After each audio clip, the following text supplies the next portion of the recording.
Welcome to the Slop Temple. We pray this video helps. In this video, I will explain how to replace your Lexus GX 460 battery. First, gather your tools, including a 10mm and 13mm wrench, a battery terminal brush, and safety glasses. Always ensure your vehicle is completely off and the parking brake is set. The battery is usually found under the hood, often on the passenger side, secured by a hold-down clamp. Safety is paramount, so take your time. Now, let's disconnect the old battery.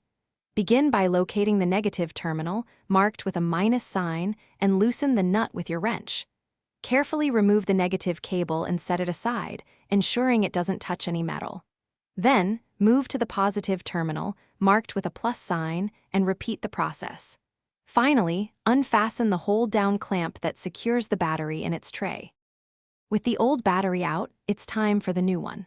First, clean the battery tray and the terminal clamps to ensure good contact. Carefully lower the new battery into the tray, making sure it's seated properly. Reattach the hold-down clamp, tightening it securely so the battery cannot shift. Now, connect the positive cable first, then the negative cable, ensuring both are snug. You're almost done. Double-check that both positive and negative terminals are tightly secured and that the hold-down clamp is firm. Consider applying a thin layer of anti-corrosion grease to the terminals for longevity. Now, start your Lexus GX 460 to confirm everything is working perfectly.